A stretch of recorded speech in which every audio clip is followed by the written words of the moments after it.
بسم الله والصلاة والسلام على رسول الله صلى الله عليه وسلم. أما بعد، السلام عليكم ورحمة الله وبركاته.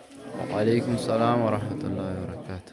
إن شاء الله أكما وقت فقرايو بينو أكما وقت فقرايو بين لو كان يجي يقول لي أبان كامل يتيمة ويأتي بنا يقول لي يتيمة ويأتي بنا ورب جنجي ويأتي بنا أدو ممكن تطبق تاتوا ورنا وسلك تمرفانا.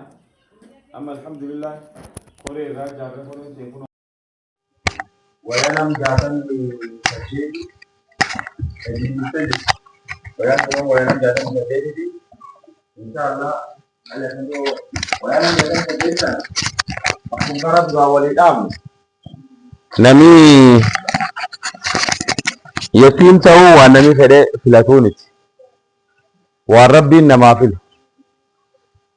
تناف دوبا غرجول شو لديم فهمتوا كنا جيني تناف دوب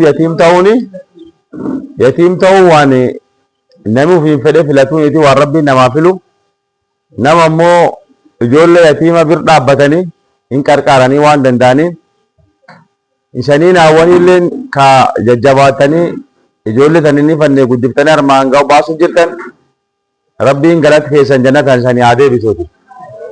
Akkumsun jajjabaadhaa ijoollee teessan guddifadhaa nullee waan xiqqoo dandeenye isaan qarqaarra malee sa'aatii guddoo sanumaa waliin jira. Kanaaf duuba ijoollee tan haq dandeettan madarasaatti illee oofaa yoo qaraate abbaa akhiraa jirtullee du'aa tolchiti. Manqoof tamaarii qof irratti hin gabaabatinaani madarasaatti illee oofaa.